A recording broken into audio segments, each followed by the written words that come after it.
הנצח והנאות חולפות,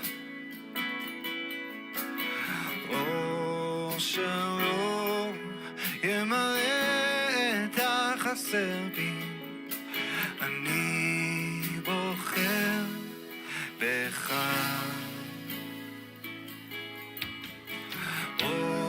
אוצרות לא יהיו כאן עד הנצח והנאות חולפות,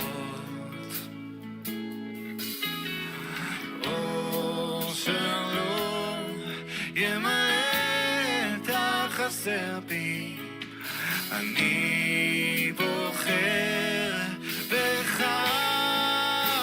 מנת חלקי אתה, כוסי רוויה, כוסי מלאה, בדיוק מה שאני צריך, אז אין לי דאגה, כוסי מלאה.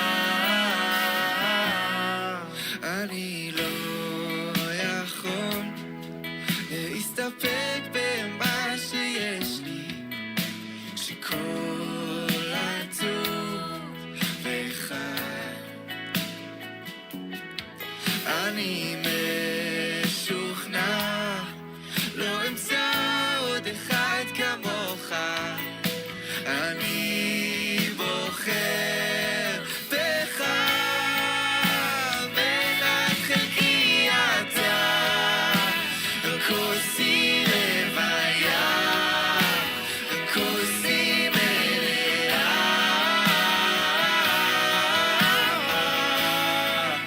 בדיוק מה שאני צריך, אז אין לי דאגה, כוסי מלאה.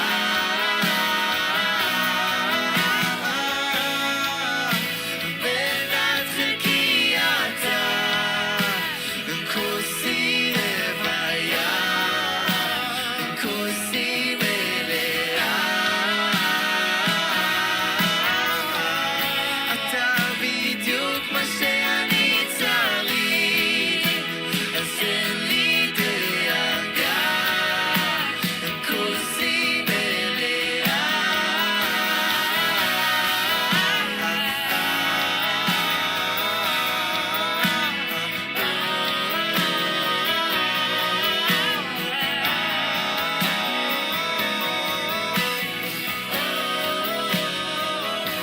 לא ייגמר לא לעולם, תמיד חינם, יש מספיק עבור כולם. בואו נשב כאן בשולחן, הוא מחכה, יש מקום בשביל כולם.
שאני צריך, אז אין לי דאגה, כי כוסים אלה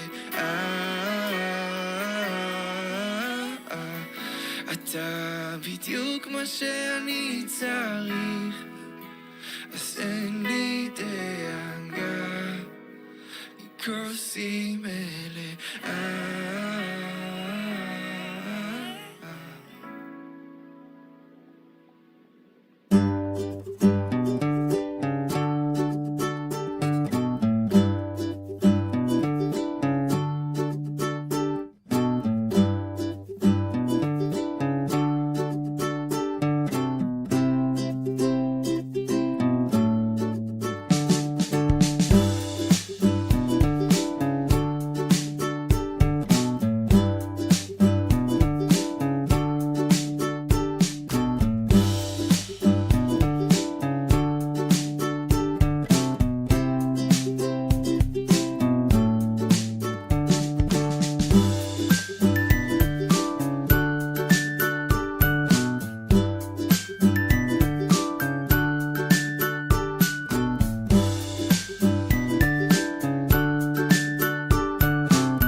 Welcome back to Hebrew class and happy new Gregorian calendar year.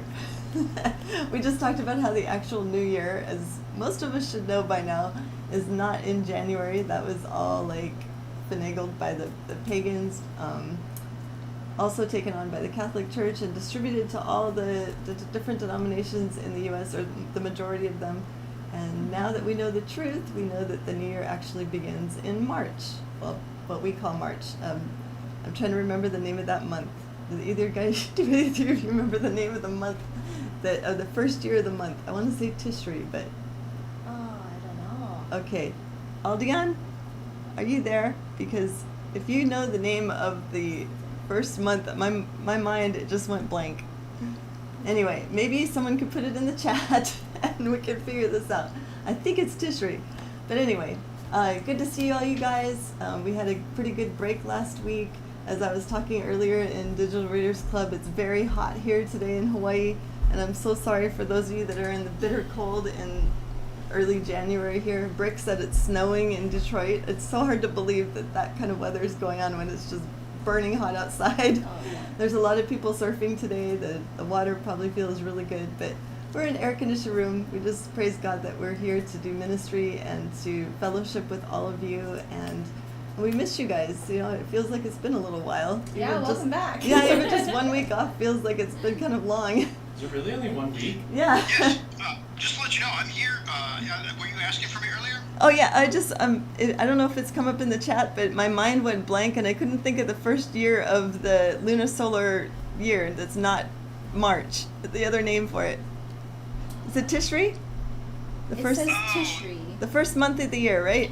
Yeah. My mind is like, it is Tishri, It's not right? Nissan, is it? Or Nissan. Maybe Nissan. It says Nissan. is considered the first month, although it occurs 6 or 7 months after the start of the calendar year. Ah, yes. Okay, so maybe Nissan. It If you says- Yeah, guys- I was watching on YouTube because there's some kind of a glitch on here. There's no visual, so I was watching it on YouTube. There's a delay. That's why I wasn't answering. Yeah, I'm so sorry. Isaac does not have you on the stand like he usually does because we're totally set up totally different here. But And he can Right. hear from there. Yeah. He's just listening on the on YouTube. Yeah, he's watching us. He muted Discord. So, Okay, I'm glad you figured that. Thank you, Aldion, and thank you for answering. I was just my mind is just so blank. I think maybe we had too much time off. There's so many things to remember. Yeah, I know. I would think I would remember that. But everybody else is saying Happy New Year, and so I will say Happy New Year to those of you that still celebrate using the Gregorian calendar. But New Year's here in Hawaii is always a really crazy time. There's a ton of fireworks. It's bigger deal than 4th of July over here, or any other holiday actually for that matter. And so we usually spend New Year's in our home with our cats and heavily giving them CBD oil so that they can all relax. So yeah, that's what we've been doing. And Noble is not here today, so I have my beautiful daughter-in-law, Kaylee. She will be Hello. helping me read today. Noble says he misses all of you guys, but he really has to get this project done. He's working on a house remodel, and I was over there working with him earlier and just came here so I could teach and see everybody. And if you could please pray for Noble. I think we should open in prayer, and then if you guys have any prayer requests, please put them in the chat.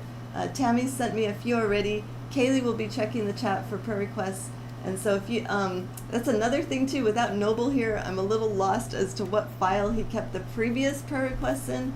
So if you have submitted a prayer request, or if you have a praise report, we'll start over today anyway, and then when he comes back, we'll go and revisit some of the other ones that I might not be able to remember. So but let's open in prayer. All right, dear Abba God, thank you so much for bringing everyone here to fellowship with us today. Thank you so much for giving us this chance to do ministry as a family and to reach people worldwide. It's just such a blessing, Abba God, to have friends and brothers and sisters all over the world that we can speak with in this manner. And we just ask your blessing on the class today. Please speak through me and have your hands on all the tech and be with Isaac and Kaylee as well as they're assisting me here today, Abba God. And we just ask that you bless everyone also who's watching. We just ask a special blessing on everyone, and we just thank you so much, Abba, that we could come together in your name. We ask all this in your son Yeshua's name. Amen. Amen. Okay, so Tammy did send in one prayer request that she got during Digital Readers Club, and so I'm going to go over that one first. And thank you so much again, Tammy, for alerting me to this one. There actually was a praise report. I'm going to go kind of out of order today, but praise report before I forget. Penny's husband is healed. For all of you that adopted that prayer request for Penny's husband's wrist, she said the cast is off and he's doing much better. And there's a really beautiful picture of them on her Facebook page that I just adore, Penny. So if you, thank you so much for putting that up so I could see what the two of you look like together. It's so sweet. Also, so Floria Christina, she wants prayers for her 93-year-old mother who has a wound that's not healing. Floria also has a burn that's not healing. And then also Cecil Mickens has prayers for getting a job that he applied to and that he hopes he gets. And Isaac knows what that feels like. And praise God, that's another praise report. Isaac started his new job and in training this past week, and so he is now working what hours? right now it's 8 to 4, so prime traffic time. However, it will not be like that forever. So once I'm done with the training period, it'll be from either 4 a.m. to 12 noon or 12 noon to 8 a.m. or 8 p.m. So. And you want to describe what your job is like, or what you're doing? Right now it's just for mostly training. And the company. Yeah, so it's Hitachi Rail, or Hitachi, and then... And it's the first rail here on the island, Yeah, or first in Hawaii. rail in Hawaii, first electronic rail, like unmanned train system. So it's a huge deal, and I heard a bunch of other stuff that I was just talking to Kaylee about. I hear things and I don't even look for it, and so I've heard a lot already. But I'm excited because it'll give me a step in the right direction to do cybersecurity, which I plan to do. So, yeah, it's a union job, so that's nice. He's a union guy. Yeah, I got my own phone and computer now for the company, so it should be quite interesting. So praise God. Thank you guys for praying for him Yes, for that. thank you so much, everybody. So let's continue to pray. We'll pray for Cecil. If you're watching Cecil, we will adopt that prayer especially because Isaac knows what that feels like since he's gone through that very recently, and it can be pretty stressful, just the waiting, right? Waiting to see if you got it or not. That's like one of the most stressful parts. Yeah. That's even more stressful than actually starting the job, I think, right? Sometimes. Okay. Okay. So, and also someone please adopt the prayers that I said earlier for Floria, Christine. Have you had anything come in? Let me just review the chat real quickly, but Okay. let's see. I'm trying to think of there's another prayer request that's ongoing for Truth Seeker, also known as Lisa. She has my name, I have her name, and ongoing prayers for her whole situation, covering a protection over her and her family. So know that we're remembering you, Truth Seeker. Okay, so Donna Smith says, a praise report for my emotional well-being. The cloud is shifting, and I feel the power of love and prayer from all our beloved brethren. Thank you. Oh, right on, Donna. Good job. And then Christy Frost, prayers, all the same stuff. Pray for your dogs and your finances. I remember. Thank you, Christy, for reminding us. And that's an ongoing prayer request. So if you guys want to adopt that prayer request, I'd love to see some miracles happening in Christy's life, in everyone's life. Actually. Yeah. I also have one praise report for my our wedding photographer Ange, who recently gave birth. Yay! Yeah, so baby Archer. Ah, Little that's baby so boy. cool. Yeah. And healthy. Yeah, And she's oh, doing well, okay. He has jaundice. Aw. So I mean, you know, it's common, but I was a jaundice baby too. So he's still at the hospital, but she's already got discharged. Yeah. Okay, so, cool. Yeah, good for her. Yeah, oh, that's great news. Yeah, so if you have any prayer or praise requests, just type it down below in all caps, and we'll. It'd be easier for us to catch. Yes. I know I'm visually challenged. I think you might be too. A Yeah, little bit. I am. Okay. All right. So thank you guys for helping us out. Any other prayer requests? I haven't seen any texts come in. Anything in the chat. So if you have prayer requests though throughout this entire show, please feel free. Go ahead and put it in the chat. We'll try to catch it between Kaylee and Isaac and myself. Hopefully one of us will be able to catch it. Personally, I'm not looking at YouTube right now, so it'll be one of you guys. And if nobody catches it, Tammy hopefully will be able to help us with that, though. So thank you also to all of our moderators. Tammy, you're always there. I don't know, do you see any other moderators there? Monkulis or Terry? Auntie Tammy.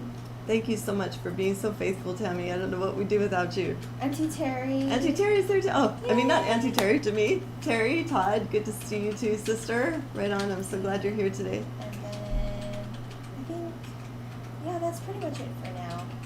Yeah. Okay. Well, should we get into the teaching here?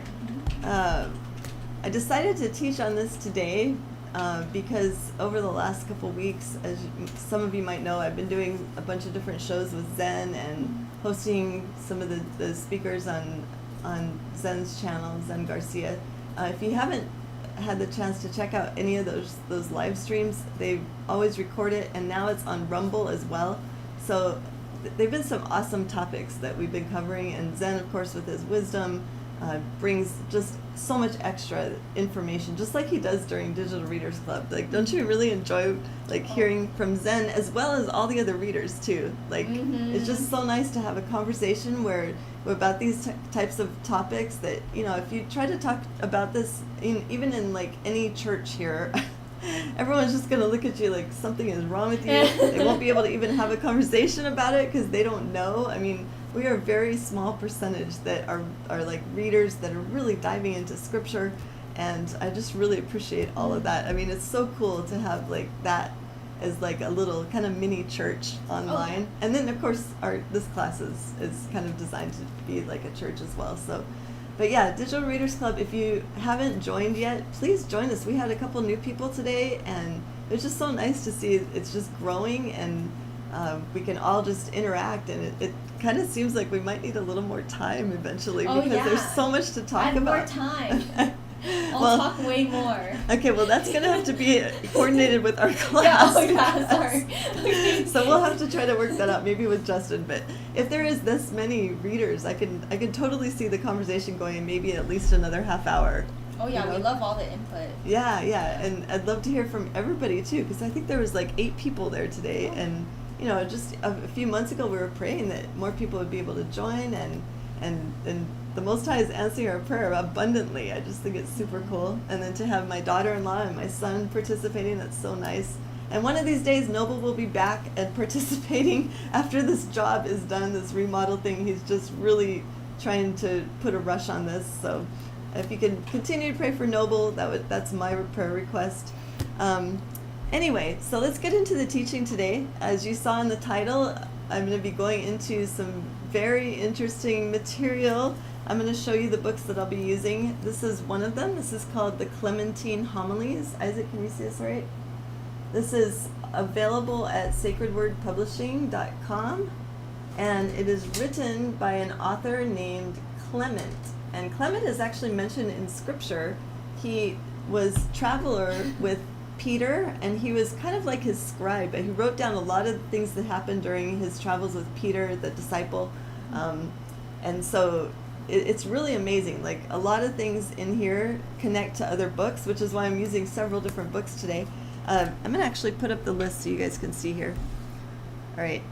The Clementine Homilies is at the bottom of this list because I'm going to go in order, and I have a small excerpt from each book. Just a second. I'll readjust here.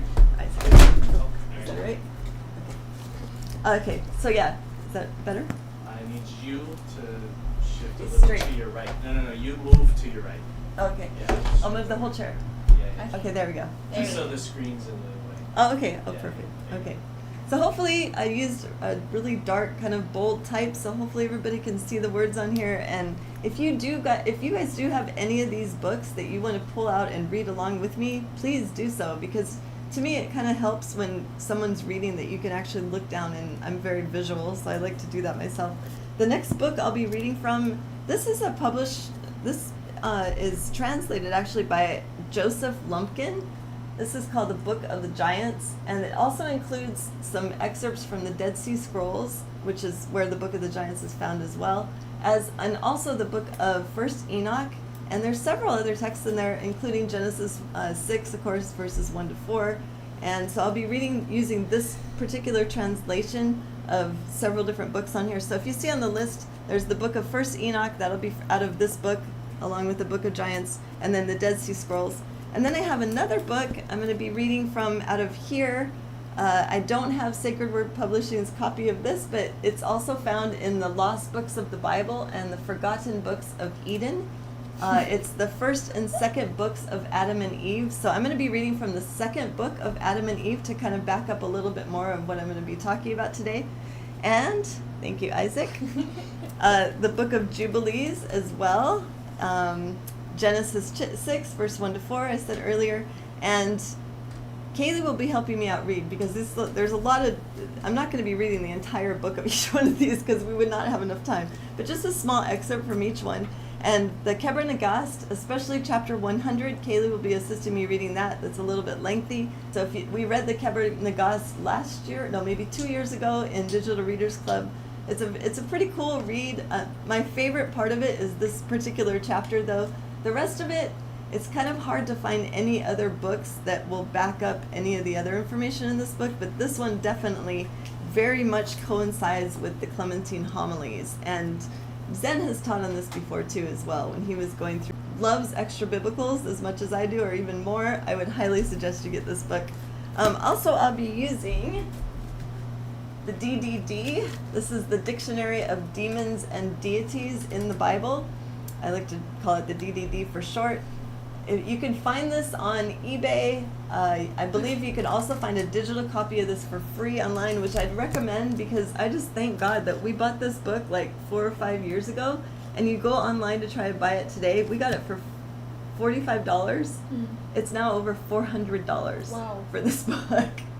So if you can find it cheaper than $400, and if you want to spend that much money, it's very much worth it, because every single demonic entity and or deity that's mentioned in the Bible is in here with like a full description. And so I like to kind of read this. It says a dictionary. See how thick that book is? It's a literal monster book. Oh yeah, this is huge. This is thicker than Gary Wayne's book, if you can imagine that. His is very lengthy too, but packed full of information. This one, it says a dictionary, but when I read this whole thing through, and I read it from start to finish, and you can literally read this just like a regular book. There's so much information, and all of the scriptures that it's tied to in the Bible are in here. And so it's very interesting to hear all of the. I didn't even realize there was that many that are That's a mentioned in the lot. Bible that are in here. So very good book as well. So I'll be reading from that. But let's go ahead and get started. I'm going to be starting out reading from this translation by Joseph Lumpkin, the Book of Giants, the Watchers, the Nephilim, and the Book of Enoch. And this is kind of how I started doing this topic today, because I've read through this entire book several times, but I always kind of like the Bible or any very quality, like, rich book. Every time you read through it, you get more and more out of it. Like, I always learn something different when I reread, like, the Book of Enoch or anything from the Dead Sea Scrolls. So I'm going to go ahead and read this. And one of the things that really made me want to go back and reread my Clementine Homilies book was I didn't even notice that it's mentioned in here.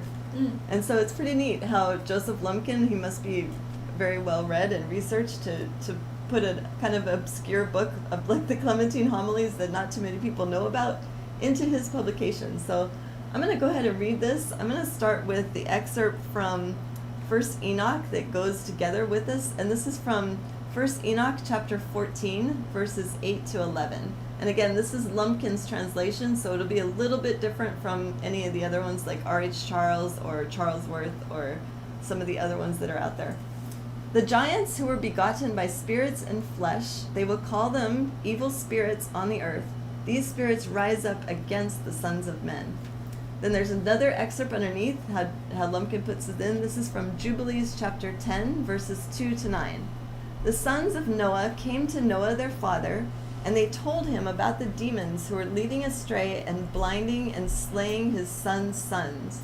He prayed before the Lord his God and said, God of the spirits of all flesh, you know how your watchers, the fathers of these spirits, acted in my day.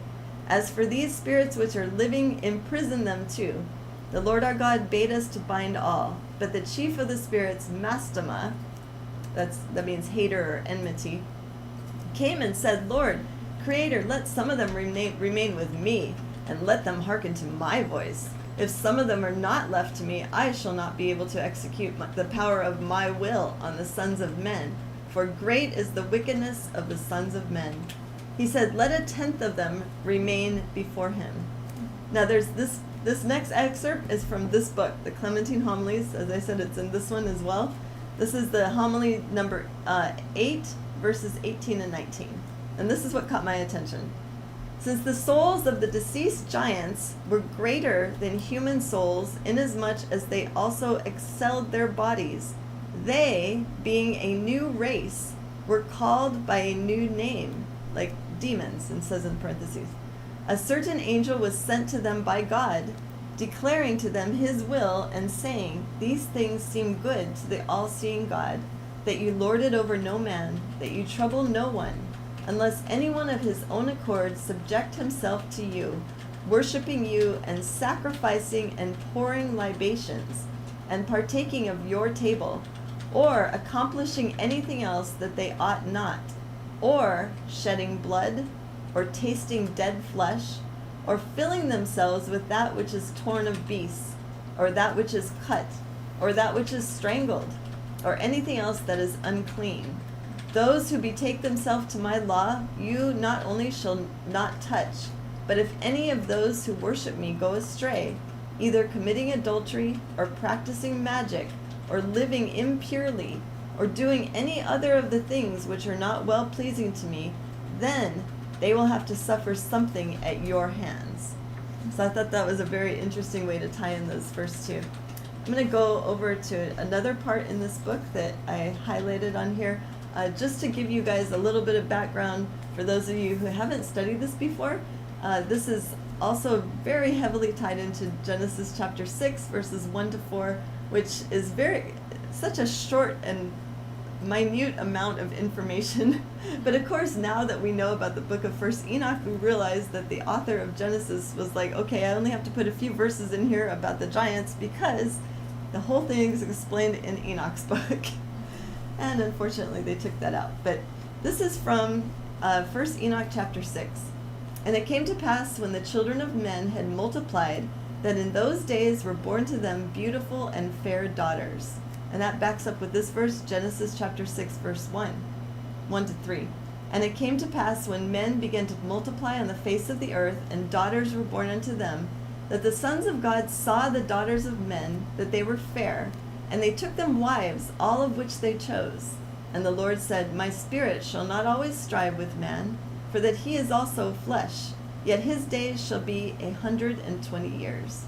I'm going to go on just a little bit in 1 Enoch chapter 6, continue here. And the angels, the sons of heaven, saw and lusted after them, and said to one another, Come, let us choose us wives from among the children of men, and have children with them. And Semyaza, who was their leader, said to them, I fear you will not agree to do this deed, and I alone shall have to pay the penalty of this great sin. And they all answered him and said, Let us all swear an oath, and all bind ourselves by mutual curses, so we will not abandon this plan, but to do this thing. Then they all swore together, and bound themselves by mutual curses. And they were in all 200 who descended in the days of Jared in the summit of Mount Hermon, and they called it Mount Hermon because they had sworn and bound themselves by mutual curses on the act. And then there's a little bit about this we get in the New Testament in Jude, verse 5. I will therefore put you in remembrance, though you once knew this, how that the Lord, having saved the people out of the land of Egypt, afterward destroyed them that believed not. And the angels who kept not their first estate, but left their own habitation, he is reserved in everlasting chains under darkness unto the judgment of the great day. So that's just a little bit of a clue of what I just read. I want to show you guys real quick here. We're going to go into some of the teachings of the Watchers that we just read about when the 200 angels descended on Mount Hermon. And if any of you have ever been to Israel, Kaylee and I were talking about possibly taking a trip to Israel until all that craziness happened last year. But this is a map of Israel. You can see here, it's a little bit blurry, but just look at where that huge red triangle is. That is Mount Hermon. That's what is described here in these writings in Book of First Enoch. And there's a little bit about it in the Bible, but it doesn't specifically say what actually happened there and before the flood. So Noble and I actually went up this mountain, and there's this massive, I think it's the largest UN base in the entire world, is located right on the top of this mountain. And I think it's because in my opinion, there is a portal up there. There's a lot of paranormal activity happening up there, similar to what some of you might have noticed that was in the news. I'm not even sure whether I'd believe this or not. Did you guys hear what happened in Miami this past week? It's supposedly, this is the narrative that came out, but there was several witnesses that described what they saw. There was a lot of people shopping. It was over, New Year's vacation, and the witnesses that were there said that all of a sudden they heard this shooting, and the whole mall was like surrounded by police, and there's helicopters above it, and they closed down the airport, even in Miami, for like 2 or 3 hours, and they shut off 1/3 of the power in the entire city of Miami. And this is what the police report said. They arrested 4 or 5 teenagers that were playing with fireworks and sticks. Now, does that sound like something that would have warranted all of that security, Isaac? No. Okay, so the eyewitnesses said that they were being chased by some beings that were 8 to 10 feet tall, and that their description of them was that they were like solid shadows, and that these shadowy, tall beings were shooting at them and chasing them, and they said they would turn around and the being that was chasing them would disappear and then like reappear closer. Oh, that's scary. So I'm not sure. If it's in the mainstream news, I'm always kind of iffy as to why they're sharing this information, but it is kind of definitely a little strange that they would shut down the electricity in 1/3 of the city for teenagers playing with fireworks and sticks, and the airport. But anyway, use discernment. I'm not sure what my entire take is on that. It could have just been some way again to share truth without, I don't know, but to me it's a lot of effort to just share a little Cover truth. something. Some people are Yeah. saying maybe it was a police drill or something, but I don't know what the shooting noises and everything. I'm not sure. I wasn't there. Maybe you guys have another take on it. You could put what you think in the chat. I'll read it later. Okay, but anyway, paranormal activity. That's Mount Hermon. Okay, we're going to be going to this topic in a bit here. So the next thing I'm going to be reading is some fragments from the Dead Sea Scrolls that are also included in this book. So I'm going to go ahead and read Genesis 6 verse 4 first. And there were giants in the earth in those days, and also after that, when the sons of God came in unto the daughters of men, and they bare children to them, the same became mighty men which were of old, men of renown. And this is another verse from 1 Enoch chapter 9, verse 9. And the women have borne giants, and the whole earth has thereby been filled with blood and unrighteousness. And then this is a fragment from the Dead Sea Scrolls. There's very fragmented, there's a lot of dots in between these words, so if it sounds kind of broken up, it's just because pieces of this fragment are missing, but you can still kind of get an idea. It says, flesh, all monsters will be, they would arise, lacking in true knowledge, because the earth grew corrupt, mighty they were considering from the angels upon, in the end it will perish and die, they cause great corruption in the earth, this did not suffice to they will be. Okay, so going on to Genesis chapter 6, verse 5. And God saw that the wickedness of man was great in the earth, and that every imagination of the thoughts of his heart was only evil continually. That gives me a clue, and I remember hearing Rob Skiba talk about this. What type of a person, I don't think there's any particular person, unless there's some type of demonic possession involved or AI involved, where you can never think a good thought. Like if they only thought evil continually, what would have to be their state of being to do that, right? Because it seems like even those that are considered evil, that they have to think a good thought once in a great while, unless they're overtaken by another, like an entity or something. What do you think? See, I don't know how to answer that one. Yeah, it's just, Yeah. Can you imagine, Isaac, like only thinking evil continually, like never ever having anything in your mind except the next horrible thing to do to somebody, and never having a good thought about anything? I don't have to imagine. Ah, okay, yeah, that's true. I'm asking the right person. Isaac went through that, and there was an entity involved. I'll just say that much. Yep. It wasn't really him. Okay. All right, so I'm going to go on to Enoch chapter 9, verse 10. And now, behold, the souls of those who have died are crying out and making their petition to the gates of heaven, and their lament has ascended and cannot cease because of the lawless deeds which are done on the earth. So this is alluding to what the title of this entire teaching, that if you guys saw it on YouTube, that in the thumbnail, about the cannibalistic tendencies of the Nephilim and how that came about. How in the world did they start having this, like, wanting to taste blood all the time? Like, I know there's other writings that talks about this, and I'm going to be going into some of those, but kind of have that as a question in the back of your mind, because that's what was in the back of my mind when I was preparing this lesson. Okay, so I'm going to read the next one here. This is in 1 Enoch chapter 19. Again, this is Joseph Lumpkin's translation. And Uriel said to me, the angels who have had sex with women shall stand here, and their spirits, having assumed many different forms, are defiling mankind, and shall lead them astray into sacrificing to demons as gods. Here they shall stand until the day of the great judgment in which they shall be judged and are made an end of. And this is backed up by 2 verses in the New Testament listed here as well. 1 Timothy chapter 4, verse 1. The Spirit clearly says that in later times, some will abandon the faith and follow deceiving spirits and things taught by demons. And then Revelation chapter 9, verse 20. The rest of mankind that were not killed by the plagues still did not repent of the work of their hands. They did not stop worshiping demons. This is during the tribulation now, okay? A lot of horrible things have just happened. And idols of gold, silver, bronze, stone, and wood, idols that cannot see or hear or walk. Nor did they repent of their murders, their magic arts, their sexual immorality, or their thefts.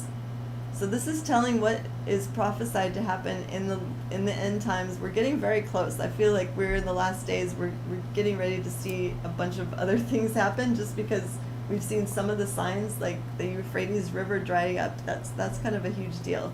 Mm-hmm. So that's the reading I'm going to do in this book, and I'm going to go into here. So all of this happened when the Watchers descended. In Genesis, it mentions that all of that happened in the days of Jared. And so the second book of Adam and Eve tells a little bit about what they were dealing with in those days. Because we have to remember that Yeshua himself in the book of Matthew said, I think it's Matthew 24, said, as it was in the days of Noah, so shall it also be at my return when he's coming to judge. So what were things like in the days of Noah? How are we going to find that out? One way is to read the book of Enoch. Another way is to read other books like the book of Adam and Eve. There is quite a bit of information in the Bible, but to make it more clear, I've had these books to kind of fall back on because it really makes it more clear what was going on. Like in the 2 books of Adam and Eve, we don't get any of this in Genesis. Like what we were reading today in Digital Readers Club, like what happened to Adam and Eve and how Adam was telling Eve to stand in water up to her neck, like for how many days, and they couldn't eat. There was no food that they thought, this is only food for animals, we can't eat this, all the changes they had to go through. And these 2 books talk about it even more. It talks about all their suicide attempts. It talks about, they were so horrified that they were in these weird bodies they weren't used to. They felt pain and they never felt that before.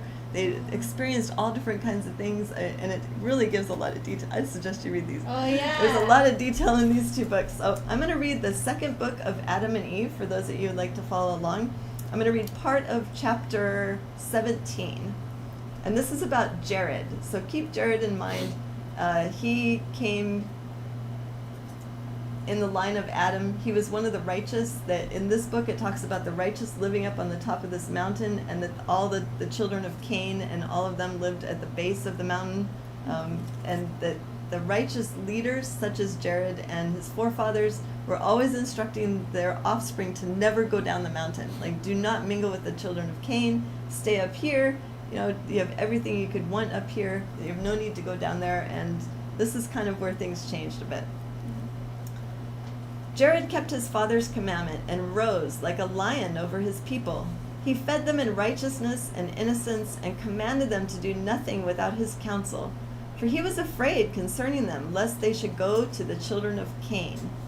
Wherefore did he give them orders repeatedly, and continued to do so until the end of the 485th year of his life. At the end of these said years there came unto him this sign: as Jared was standing like a lion before the bodies of his fathers, praying and warning his people, Satan envied him and wrought a beautiful apparition, because Jared would not let his children do anything without his counsel. Satan then appeared to him with 30 men of his hosts, in the form of handsome men, Satan himself being the elder and tallest among them, with a fine beard. They stood at the mouth of the cave and called out Jared from within it. He came out to them and found them looking like fine men, full of light and of great beauty. He wondered at their beauty and at their looks, and thought within himself whether they might not be of the children of Cain. He said also in his heart, as the children of Cain cannot come up to the height of this mountain, and none of them is so handsome as these appear to be, and among these men there is not one of my kindred, they must be strangers. Then Jared and they exchanged a greeting, and he said to the elder among them, so I was talking to Satan, "O my father, explain to me the wonder that is in thee, and tell me who these are with thee, for they look to me like strange men." Then the elder began to weep, and the rest wept with him. And he said to Jared, "I am Adam, whom God made first." He's like lying like crazy. "And this is Abel, my son, who was killed by his brother Cain, into whose heart Satan put to murder him. Then this is my son Seth, whom I asked of the Lord, who gave him to me to comfort me instead of Abel. Then this one is my son Enos, son of Seth, and that one is Cainan, son of Enos, and that other one is Mahalalel, son of Cainan, thy father." But Jared remained wondering at their appearance and at the speech of the elder to him. Then the elder said to him, "Marvel not, O my son. We live in the land north of the garden, which God created before the world. He would not let us live there, but placed us inside the garden, below which ye are now dwelling. But after that I transgressed. He made me come out of it, and I was left to dwell in this cave. Great and sore troubles came upon me, and when my death drew near, I commanded my son Seth to tend his people well. And this my commandment is to be handed from one to another until the end of the generations to come. But O Jared, my son, we live in beautiful regions, while you live here in misery, as this thy father Mahalalel informed me, telling me that a great flood will come and overwhelm the whole earth. Therefore, O my son, fearing for your sakes, I rose and took my children with me, and came here for us to visit you and your children. But I found you standing in this cave weeping, and your children scattered about this mountain, in the heat and in misery. But my son, as we missed our way and came as far as this, we found other men below this mountain, who inhabit a beautiful country, full of trees and of fruits and of all manner of verdure. It is like a garden, so that when we found them, we thought that they were you, until your father Mahalalel told me they were no such thing. Now therefore, O my son, hearken to my counsel, and go down to them, you and your children. You will rest from all this suffering in which you are. But if you will not go down to them, then arise, take your children, and come with us to our garden.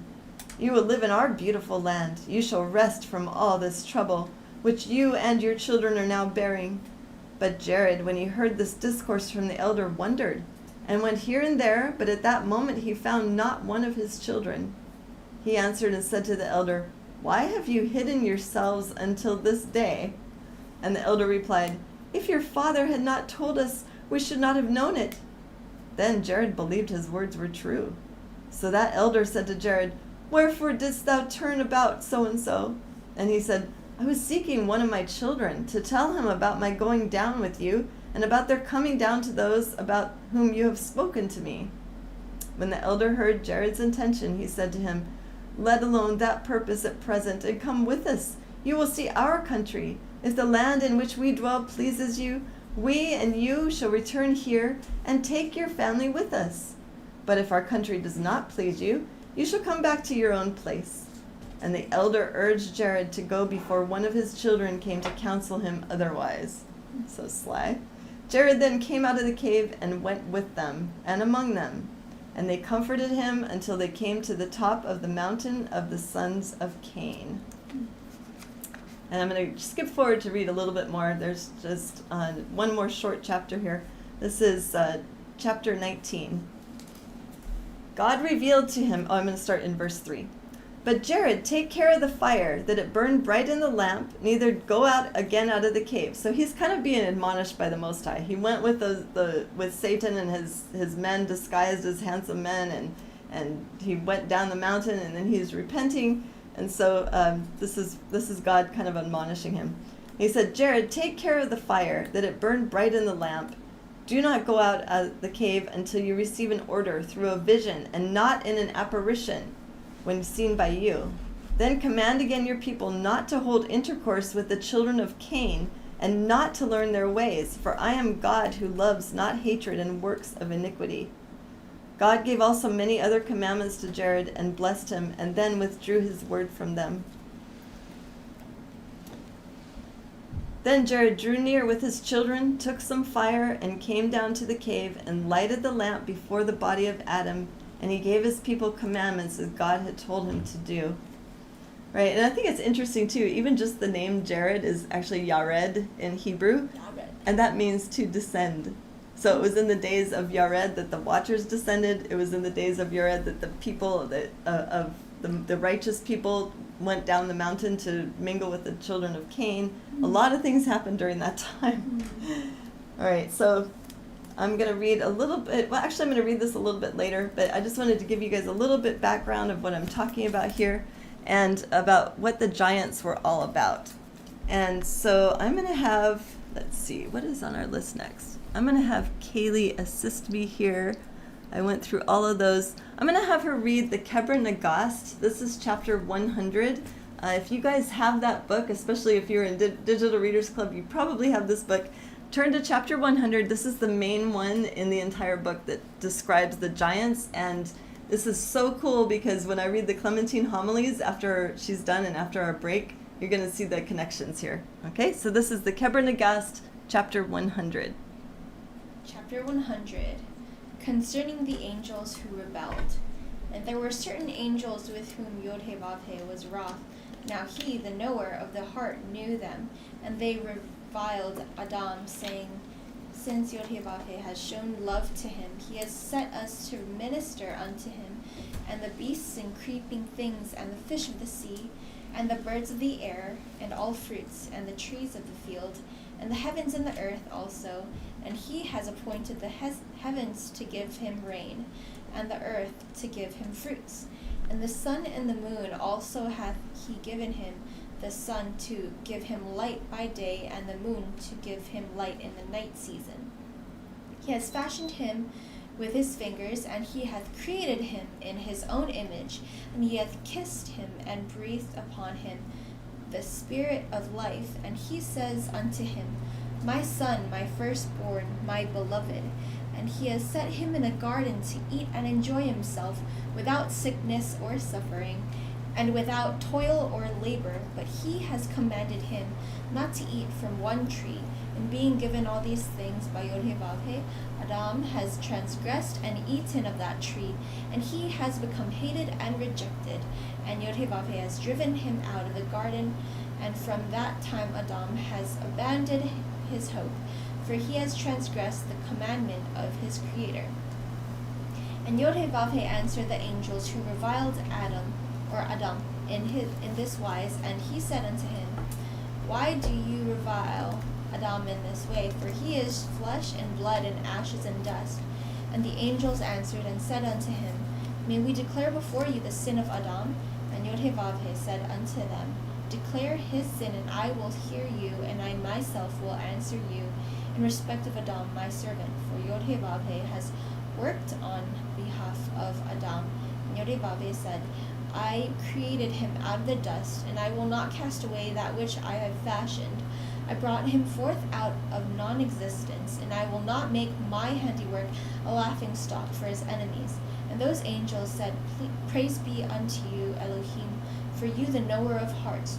Know that we have reviled Adam, because he has transgressed your commandment, that he was not to eat of one tree after you had made him Lord over everything which you have created, and had set him over every work of your hands. And if you had not told him, and if you had not commanded him not to eat of one tree, there would have been no offense on his part. And if he had eaten because of a lack of food, there would have been no offense on his part. But your word made him to know, and you said, As surely as you eat of this tree, you shall die. And he, after hearing this, made bold and ate. You did not let him lack sweet fruits to eat from the garden, and you did not let him lack one to comfort him, and a companion like unto himself. And these things we say and make known unto you, and we have revealed unto you how he has transgressed your commandment. And the merciful one, and the lover of mercy, answered them on behalf of Adam, and said unto them, You have I created out of fire and air with the one intent that ye should praise me. Him have I created of twice as many elements as you, of dust and water, and of wind and fire. And he became a being of flesh and blood. And in and in him are 10 thoughts or intentions, 5 good and 5 bad. And if his heart incites him to do good, he walks with good intent.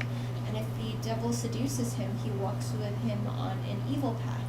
As for you, you have no other object in your minds but praise of me, with the exception of that arrogant one who produced evil and became an all-evil being and was driven forth from your assembly. And now, why do you magnify yourselves over Adam? If you were as he is, and I had created you of water and dust, you would have been flesh and blood, and you would have transgressed my commandment more than he hath done, and denied my word. And the angel said unto him, Praise be unto you, Elohim, far be it from us. We will not transgress your commandment, and we will not oppose your word, for we are spiritual beings for life, and he is a creature of dust, doomed to folly. And now try us well, and put us to the test, so that you may know whether we are able to keep your word. And when they had vaunted themselves in this manner, Yod-Heh-Vav-Heh, the lover of men, said unto them, If now you go astray so far as this is in transgressing my word, the wrong will be upon your own heads. For Gehenna, or hell, and fire, and sulfur, and fervent heat, and whirlwind shall be your habitation until the great day. And you shall be kept in chains, which can neither be loosened nor broken forever. But if you keep truly my word, and you do my commandment, you shall sit upon my right hand and upon my left. For everyone who is conquered is mighty, and he who is conquered shall be overpowered. Now Hasatan hath no power whatsoever, for he has only what he makes to germinate in the mind, and he cannot firmly grasp, and he cannot perform anything, and he cannot beat, and he cannot drag, and he cannot seize, and he cannot fight. He can only make thoughts to germinate silently in the mind, and him who is caught by the evil mind he prepares for destruction. And if a man has conquered the evil mind, he finds grace, and has a reward which is everlasting. And to you, according to what you wish, there shall be upon you the mind of a man, and the body of a man. But take good heed to yourselves that ye transgress not my word, and break not my commandment, and defile not ye yourselves with eating or drinking or fornication, or with any other thing whatsoever, and transgress ye not my word. And straightway there were given unto them with his word flesh and blood and a heart of the children of men, and they were content to leave the height of heaven. And they came down to earth, to the folly of the dancing of the children of Cain, with all their work of the artisan, which they had made in the folly of their fornication, and to their singings, which they accompanied with the tambourine and the flutes and the pipes, and much shouting and loud cries of joy and noisy songs. And their daughters were there, and they enjoyed the orgies without shame, for they scented themselves for the men who pleased them, and they lost the balance in their minds. And the men did not restrain themselves for a moment, but they took to wife from among the women those whom they had chosen, and committed sin with them. For Yod-Heh-Vav-Heh has no resting place in the hearts of the arrogant and those who revile, but he abides in the hearts of the humble and those who are sincere. And he spake in the gospel, saying, Woe be unto those who make themselves righteous, and despise their neighbors. And again he said, Yod-Heh-Vav-Heh loves the humble, and he holds lightly those who magnify with pride themselves. And straightway Yod-Heh-Vav-Heh was wroth with them, and he bound them in the terror of Sheol until the day of redemption. As the apostle says, he treated his angels with severity. He spared them not, but made them to dwell in a state of judgment, and they were fettered until the great day. The word of Yod-Heh-Vav-Heh conquered, who had fashioned Adam in his likeness or form, and those who had reviled and made a laughing stock of Adam were conquered. And the daughters of Cain, with whom the angels had company, conceived, but they were unable to bring forth their children, and they died. And of the children who were in their wombs, some died, and some came forth. Having split open the bellies of their mothers, they came forth by their navels. And when they were grown up and reached man's estate, they became giants, whose height reached unto the clouds. And for their sakes and the sakes of sinners, the wrath of Yod-Heh-Vav-Heh became quiet. And he said, My spirit shall only rest on them for 120 years, and I will destroy them with the waters of the flood, them and all sinners who have not believed the word of Yod-Heh-Vav-Heh. And to those who believed the word of their fathers and did his will, no injury came from the waters of the flood, but he delivered them, saying, If you believe my word, you can save yourself from the flood. And Noah said, Elohim, I believe your word. Make me to know by what means I can be saved.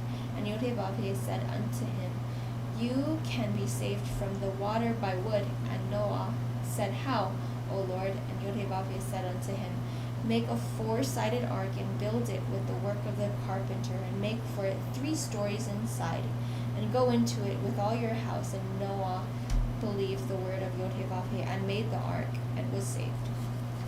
All right. Thank you so much for that reading. Thank you. There's so many things that I want to talk about in this reading that Kaylee just did, but we're going to take a short break, and when we come back, we'll discuss some of that, and then I'm going to read 2 more texts. So go get some water, and we'll see you guys right after the break.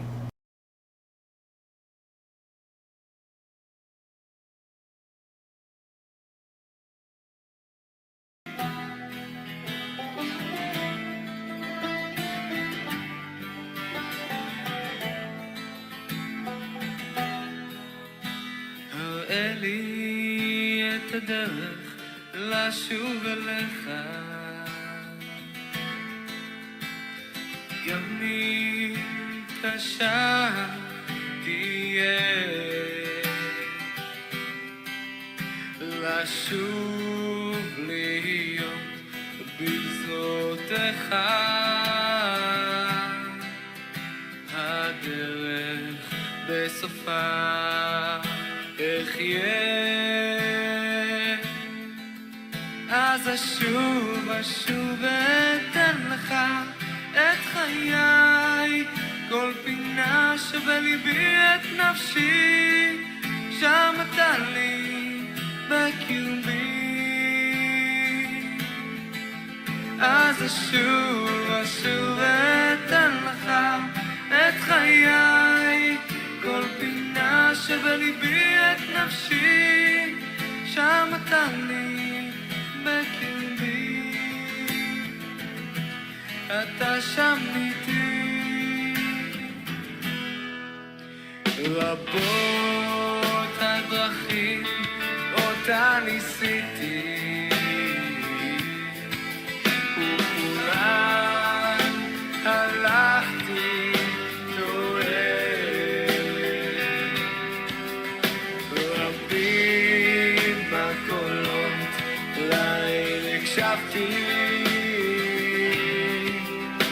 אך כל אחד פיגוער. אז אשוב אתן לך את חיי, כל פינה שבליבי את נפשי, שם אתה לי בקרבי. אז אשוב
One of my dreams when I was a child was to work with orphans, as I had read about others doing in the Bible. However, caring for orphans is very difficult, and there's so many challenges for the child and the adult.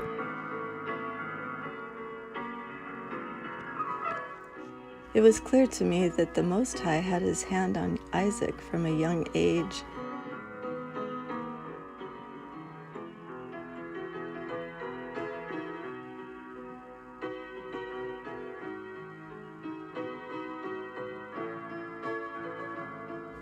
The enemy had tried to kill Isaac even before he was born, and numerous times during his young life.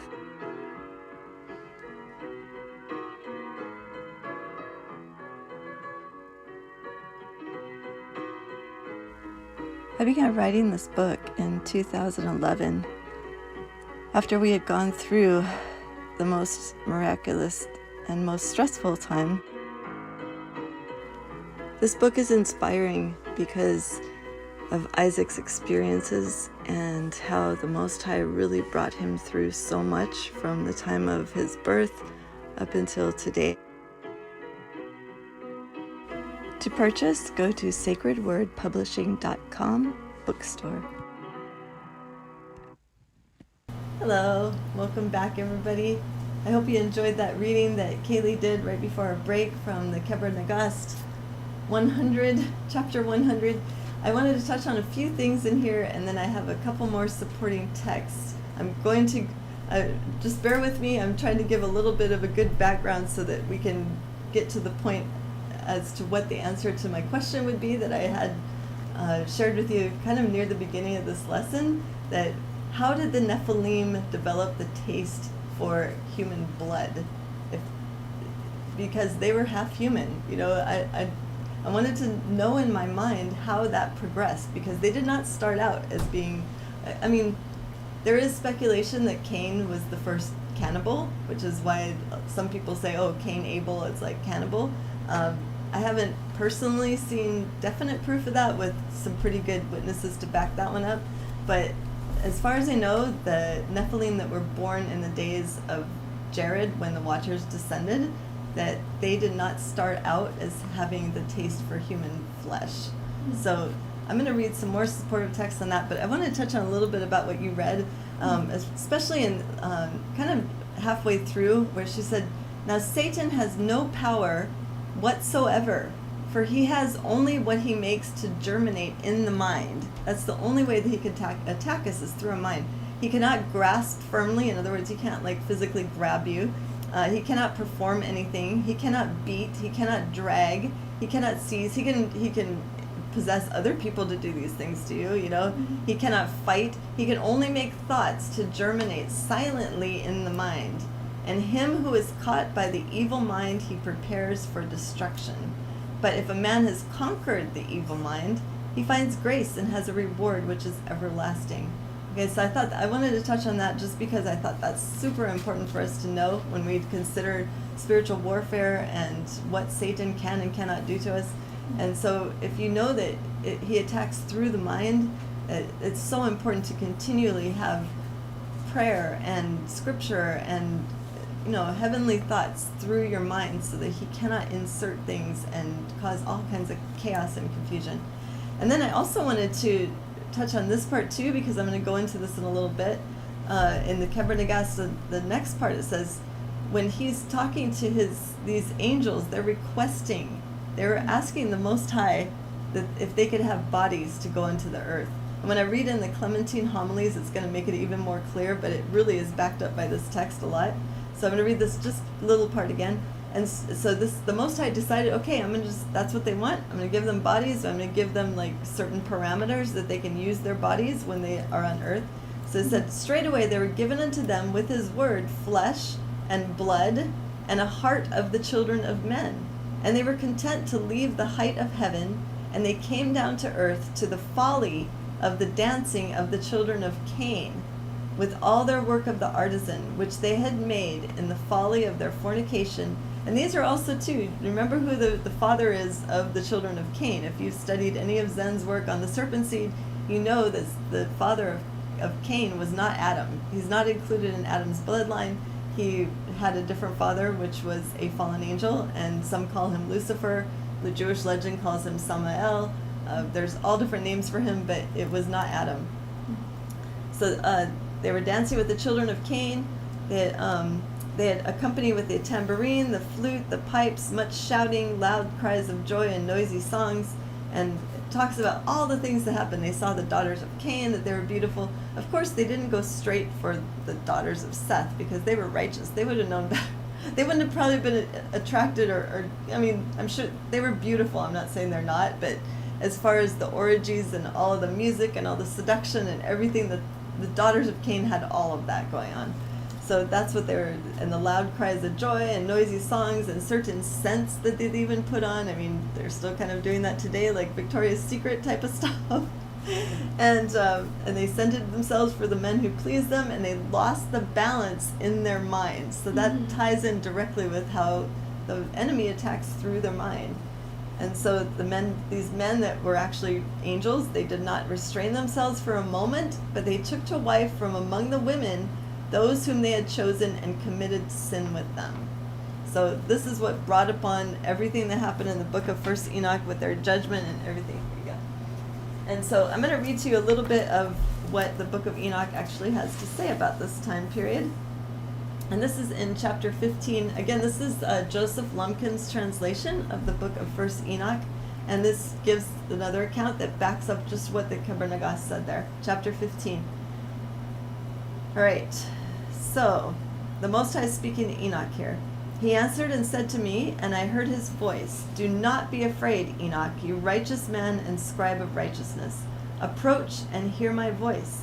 Go and say to the watchers of heaven, for whom you have come to intercede." Now this is after they were trying to write their letter of apology, after they had just done all of that I read about. They had said, came to Enoch and said, "Can you write us a letter of apology to God so that we can go back up to heaven and carry on?" You know, like, you can kind of imagine what the answer to that would be. Buddy. Yeah. Okay. So, so then the Most High tells Enoch, "Go and say to the watchers of heaven, for whom you have come to intercede. You should intercede for men and not men for you." That's a good one. "Why and for what cause have you left the high, holy, and eternal heaven and had sex with women and defiled yourselves with the daughters of men and taken to yourselves wives and done like the children of earth and begotten giants as your sons? Though you were holy, spiritual, living the eternal life, you have defiled yourselves with the blood of women and have begotten children with the blood of flesh. And as the children of men, you have lusted after flesh and blood like those who die and are killed. This is why I have given men wives, that they might impregnate them and have children by them, that deeds might continue on the earth. But you were formerly spiritual, living the eternal life and immortal for all generations of the world." Like they had it good. Like they were the messengers of the Most High. They were the watchers, actually. They were the ones that was their one task, was to watch what was going on earth, report back to him.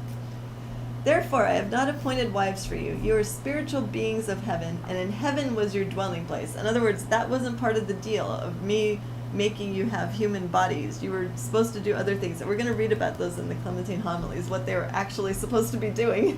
But they do, of course, he had to put certain parameters, like to use these human bodies of flesh for, and we'll hear about that when we get into this book. So he said, "And now the giants who are produced from the spirits and flesh shall be called evil spirits on the earth, and shall live on the earth." And these giants, of course, are the ones that came from these angels, and they're mingling with the human women, the daughters of Cain. "And shall live on the earth. Evil spirits have come out from their bodies because they are born from men and from the holy watchers. Their beginning is of primal origin. They shall be evil spirits on earth, and evil spirits shall they be called, spirits of the evil ones. As for the spirits of heaven, in heaven shall be their dwelling. But as for the spirits of the earth which were born on the earth shall be their dwelling. And the spirits," and that's the giants, of course, "and the spirits of the giants afflict, oppress, destroy, attack, war, and cause trouble on the earth." So you wonder what's going on with all the chaos going on earth. They're most likely behind it. "They take no food, but do not hunger or thirst. They cause offenses, but are not observed. And these spirits shall rise up against the children of men and against the women, because they have proceeded from them in the days of the slaughter and destruction. I think this might be a typo in here, because they're always supposed to be hungry. Like, that's what they're known for, being hangry, but they can't eat anything because they're only the spirits. Like, their flesh perished in the flood, so it's only the spirits of the giants that are left wandering around, and they're hangry all the time, and they hate us because we're like who they proceeded from and where all their misery came from, supposedly.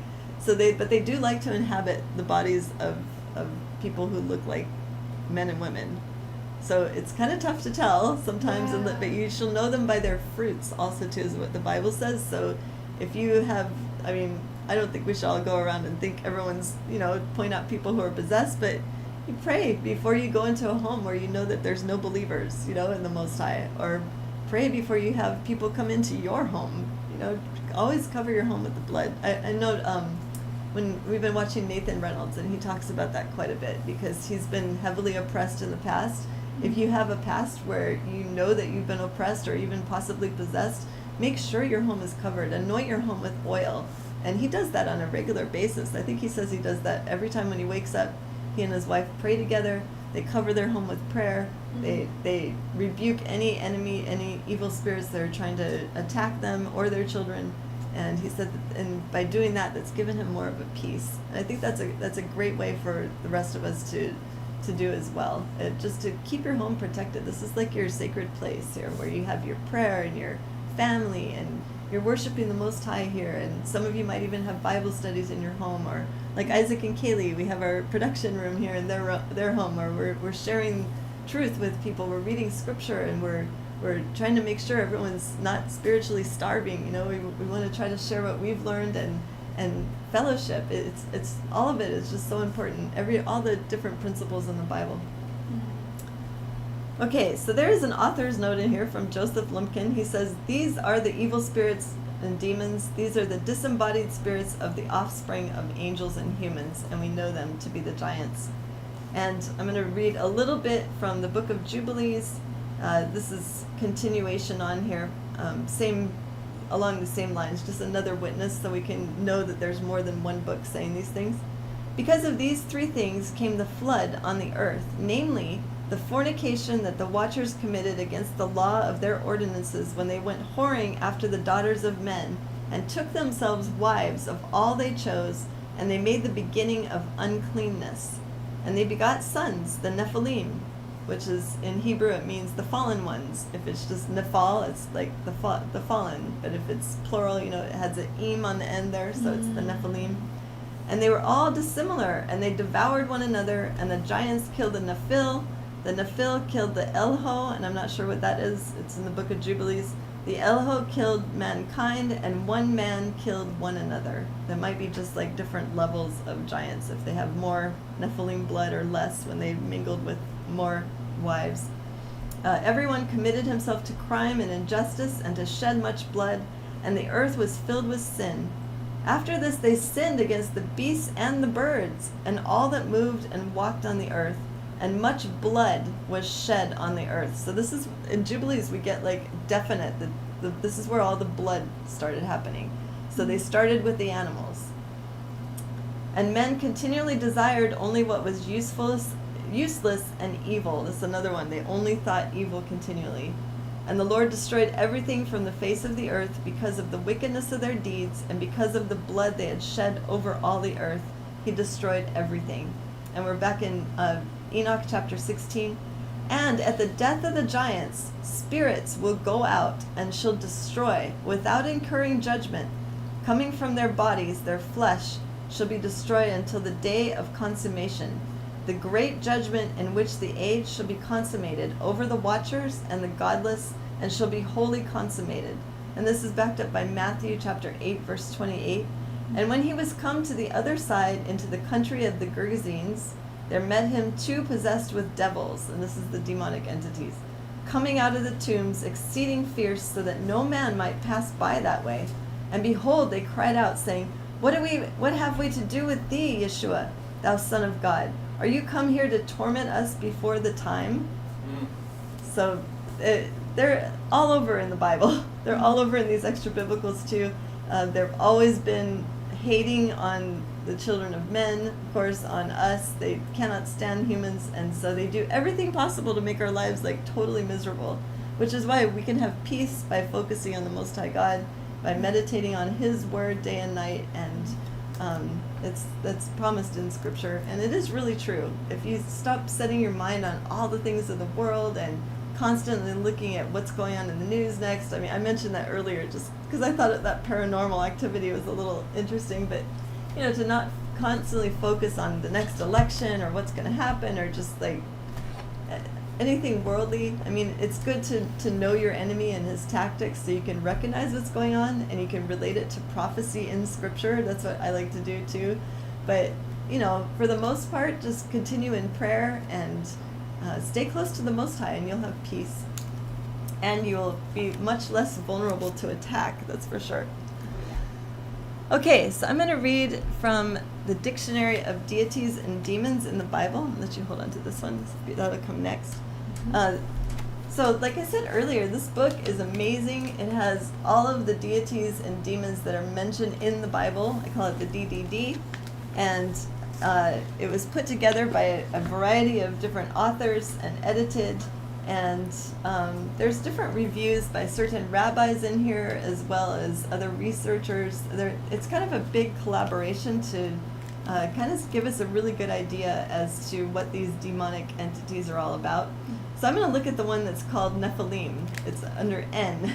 So you can find it. It's all in alphabetical order. If you're looking for a particular one, this is a great book to have.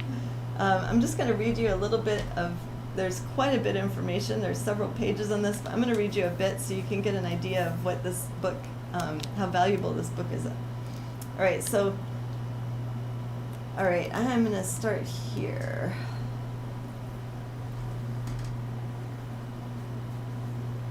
All right, the Nephilim are found in the Bible. Also in Numbers chapter 13, verse 33, when Moses' spies exaggerate the strength of the pre-settlement occupants of Canaan by reporting the sight of the gigantic Nephilim, before whom they felt like grasshoppers. The Amorites, whose height was like the height of cedars, and that's in Amos 2, verse 9. Allowing for the awe felt by nomads for the settled folk and its resultant hyperbole, the post-Diluvian designation does refer to an ancient race of great stature, but without the mythological overtones of the semi-divine beings or demigods characteristic of the primeval period. So in other words, these giants after the flood were quite a bit different than the ones before the flood. The Nephilim have been historicized and transferred to the still distant heroic period of pre-settlement Canaan. However, something of the flavor of the older sense of the term might be preserved in Ezekiel 32, verse 27, where the warrior nations fall down into Sheol, but are not privileged to lie with the Gibborim Nephilim, the fallen warriors, and that's the ones I believe that are before the flood. Their bodies that died, but their spirits that are still roaming earth, as well as their fathers, those 200 watchers that are imprisoned until judgment. Let's see, there's some more information here. So this is a narrative by a researcher named Gunkel from 1910. He thought the term Nephilim in Genesis 6, verse 4 was explained and at the same time given a historical dimension of these were the heroes of remote antiquity. The versions emphasize the heroic qualities of the Nephilim, calling them giants, or in the Septuagint, the gigantes. The Aramaic Nephal is giant. It occurs several times in the Dead Sea Scrolls, and in the Targum of Job, chapter 38, verse 31, it translates the name of the constellation Orion, which was regarded as early as Homer, as the image of a gigantic hunter. Appropriately, the Enochic Book of the Giants, this is the one I was reading from earlier, attests the Nephilim several times. Once they are called the Nephilim of the earth, or the earthly Nephilim, that's the one I just read earlier, possibly drawing attention to the restricted arena of their activities, or the earth, despite their heavenly origin, like the ones of their fathers. And some researchers, too, they also would call the Nephilim, instead of saying the Nephilim are the giants, because it means the fallen ones, they refer to the fallen angels as the Nephilim, which is a little bit of a twist. That would confuse me. I just confuses me. Yeah, I just said the Nephilim are the giants. In the after the flood, they're also referred to as the Rephaim, but I believe that targets the ones that were like the kings, kind of like Og and the Goliath and his 4 brothers. They were considered like the Rephaim because they're like the ruling class after the flood. So technically, I guess you could say the royals that Aldion was talking about a couple weeks ago are the Rephaim as well, because we know they have high levels of their blood, right? So Aldion did a great presentation, by the way, a couple weeks ago. If you missed it, go and check it out in December. It was our last class before our Shabbat week, so he did a great presentation on that. Okay, so I'm going to continue reading here. Let's see. The official Targum conspicuously avoids the fallen angels tradition, which exploited the plain etymology of the word from nephal to meaning to fall. Others connect it with nepel, which is interesting, which means miscarriage, and so meaning the dead person and thence ghosts or spirits of miscarriage, which I don't agree with personally, but this is this person's account. Let's see. Targum Psalms has no such qualms and actually names the angels who fell from heaven, like Shemyaza that we get in 1 Enoch and Azazel. In 1 Enoch, the parallel account to Genesis chapter 6, verse 1 to 4, the angels, the sons of heaven, saw and desired the daughters of men. So like Shemyaza appears as their leader. They all, 200 of them, came down and acted promiscuously with earthly women, polluting the earth with their monstrous progeny, the Nephilim. The ambivalent nature of the mysterious Nephilim stems from the far from clear identification of their parents in the Genesis periscope, the sons of the gods, or of God, with a capital G. Were these superhuman creatures, demigods like Gilgamesh, who is said to be 2/3 God and 1/3 human? Or can they be regarded as completely human? And I don't agree with that. Stemming from the line of Seth, that's what some people still actually teach in the church. That Genesis 6 is talking about the sons of Seth. And that's it. To me, I mean, I used to not understand that entire chapter for the majority of my life, actually, until about maybe 2014 or so, when I started asking more questions and not just going along with whatever the pastor's teaching in church. But it's a concept that's not heavily taught in the 501c3s. So you've been very blessed to not have to be a part of that. Because it's great to have a good foundation and learn the Bible, learn scriptures and everything, but as far as answering questions like about Genesis 6 and other verses in the Bible that talk about these guys, I've been told by pastors, oh no, that was the sons of Seth. That was nothing like weird or, I know, and then they talk about Goliath, in the Old Testament. They'll go ahead and say, oh yeah, he was a giant. Well, how did he get so tall? Oh, he must have had good genes. That's like what the pastors have told me. They come up with all kinds of weird stuff to explain this when all they have to do is just read the book of 1 Enoch if they want a full explanation. But anyway, okay, that's my little rant for the day. Sorry about that. Okay. Let's see. The New Testament notion of the fallen angels who, like Satan in Luke 10, verse 18, plummeted to earth because they failed to recognize their position in the divine hierarchy, has clear allusions to the Nephilim. The antipathy of the translator in Targum Onkelos toward the proliferation of angelic powers, and in particular, the angels who fell from grace, espoused in the Palestinian Targums and in the Enochic traditions, which is books of Enoch we were reading, might be due partly to the popularity of this kind of material in early Judeo-Christian community. Certainly the view that the sons of God were angels was replaced in 2nd century mainstream Judaism by the theory they were righteous men. That's what I was just talking about. So yes, that's definitely and heavily been replaced in the majority of churches. This explains the wealth of allusions which exploits the fall from heaven or the fall from Edenic bliss. So basically they're trying to say when the sons of Seth fell and they became suddenly evil with no explanation why, that's why God sent the flood. Oh, what? That's what's taught in most of the churches. Yeah. Isn't that crazy? Why? Like Isaac and me never knew any of this until like 10 years ago. 4 or 5 years Or ago. Isaac 4, 5, yeah. And it's just, it's so strange to not have that major component in there, right? Yeah. All right, so I'm going to go in a little bit more to see what some of these other scholars say. This is not from me, these are from these scholars that are writing this, so have your own discernment. I just know I do not agree with 100% of this.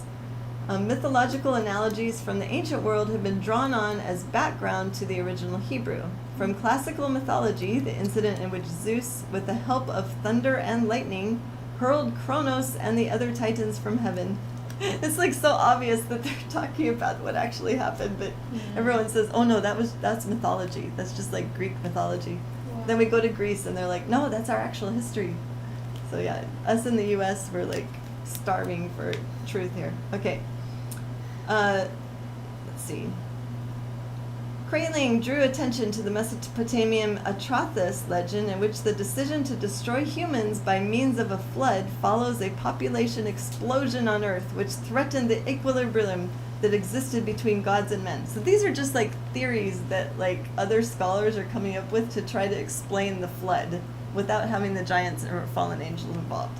So this one's saying there's a population explosion and the equilibrium was off, so God just had to destroy everything. Okay, so that's basically that one. Ezekiel 32, with its use of the keyword Nephal, delineating the fate of fallen warriors who go down to Sheol with their weapons of war, suggests that the Nephilim were the fallen. Their status is extinct during the period when the events are recorded. As such, they are associated with the massed community of the dead. That's also called the Rephaim. It's interesting that that word is used as well, because I think I was talking with Kaylee that the word Rapha or Raphael means healer or to enlarge, but I think that because of we know who the what the Rephaim are, that wouldn't be like considered healers. That'd be more like to enlarge because they were so large, right? Let's see. Nephilim are to be identified with the primeval Apkallu sages, experts of Mesopotamian tradition, whose responsibility it was to maintain cosmic order. According to Berosus, he was a kind of famous writer, they brought to mankind the divine power of wisdom and all the benefits associated with civilized life. Now, civilized is like a very interesting term to use there because they taught, we read the book of First Enoch and you can see what they're taught. They taught men how to cast spells. They taught women how to abort their children. They taught how to worship idols. They taught how to kill each other. I mean, that's not wisdom to me, but that's not civilized life either. All right, this is one more scholar I'll read from Westerman, 1974. He points out that in Genesis 6 verse 4, the Nephilim were identified with the heroes that were of old, warriors of renown, and there was nothing mythical here. Okay, I like this guy. But the Nephilim, in the light of Ezekiel 32 verse 27, are clearly mythical. Okay, so whoever wrote this, he just cut them down. Okay, so this is from Westerman again. Westerman concludes that two narrative conclusions were blended in Genesis 6:4, one following the mythical line, the other simply the etymological line. The thrust of the mythical line was the telling of the story of the transgression of the divine order, which ensued the separation of gods and men in accordance with the theme of similar stories in the primeval narrative in Genesis 3 and 11. Later traditions historicized the Nephilim and transformed them either into the legendary precursors of the Israelites, which is okay, in Canaan, or elaborated the tradition of fallen angelic beings who were actively engaged in stirring mankind into rebellion against divine authority. So you can even see in that last narrative that they were trying to cut out the whole giant thing altogether and just saying, oh no, it's fallen angels that are doing all this. Which it does have like a little bit of some truth in there, because when you read like Psalm 82, it talks about the divine council and certain angels that were set over, that's the principalities and powers that were set over certain land regions, and it mentions either 70 or 72. There's always kind of a debate as to what number that is, but after Babel, when all the languages were divided, that's when there's a fallen angel put over each land area where the languages were divided at. So just a little explanation on there. But anyway, so very interesting Dictionary of Demons and Deities. You can get all different points of view from and different historical references for each demonic entity here. I'm going to have Kaylee read, finally, we're getting to the main book, let me make sure it's the right place. The Clementine Homilies. I'm going to show you this again, and I'm going to put it up on the screen. So it's available at sacredwordpublishing.com. I highly recommend that you guys order this. This is very awesome. I'm going to have you start here, and then the ending is right here. And I kind of mark it right here. So this is, just to give a little introduction, this is when Clement is writing down all this that transpired when he traveled with Peter, the apostle, and also known as Kepha, and in Hebrew anyway, and his ministry after Yeshua was taken up to heaven. And so this is kind of an interesting sermon that Peter is giving to a massive group of people, and Clement is taking very good notes. So pay attention and keep in mind the Keber Nagast account. And the question again that I wanted to present: why in the world did the Nephilim crave human blood, or how did they get to that point? Because this will clearly describe it. Okay, Kaylee, go ahead. Okay. A large congregation. While Peter was thus speaking, the multitudes, as if they had been called by someone, entered into the place where Peter was. Then he, seeing a great multitude, like the smooth current of a river, gently flowing towards him, said to Maroons, "Have you any place here that is better able to contain the crowd?" Then Maroons, wait, am I saying it right? That's okay. Maroon. Yeah, Maroonus. Then Maroonus It's the name of a person. conducted him to a garden plot in the open air, and the multitudes followed.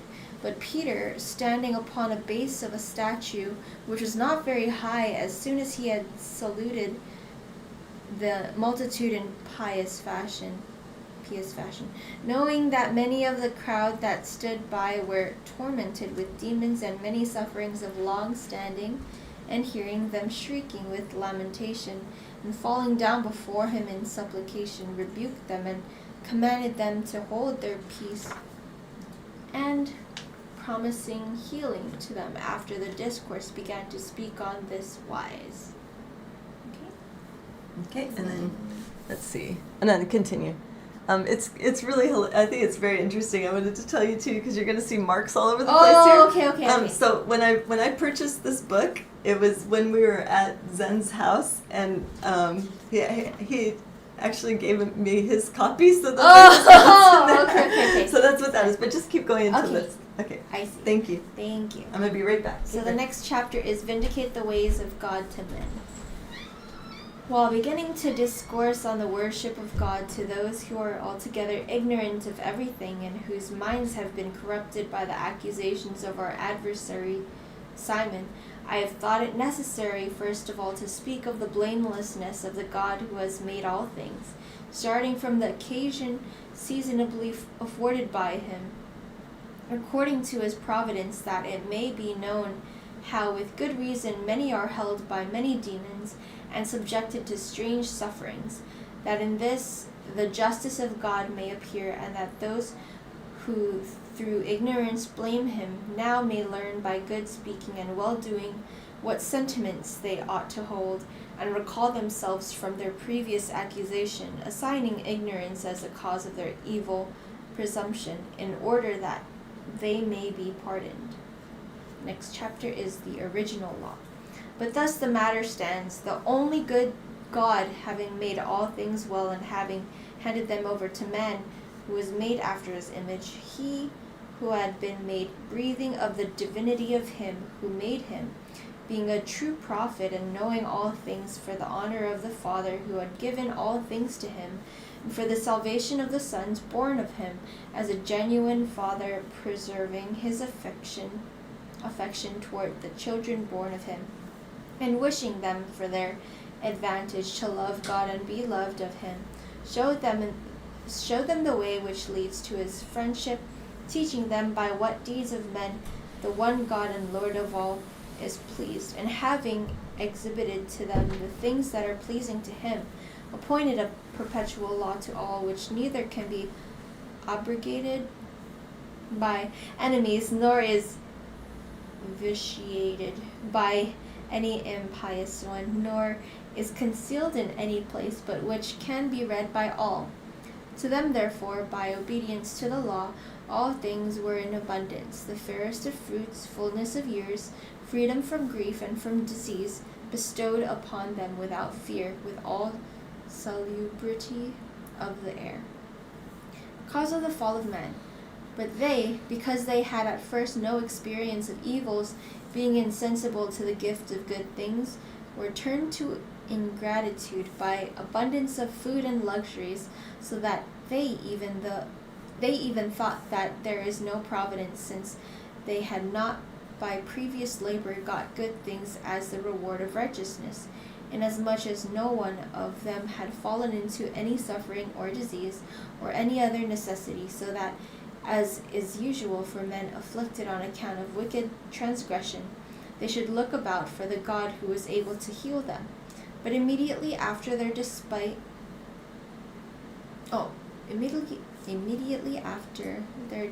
which proceeded from fearlessness and secure luxury, a certain just punishment met them, as following from a certain arranged harmony, removing from them good things as having hurt them, and introducing evil things instead as advantageous. Metamorphosis of the angels.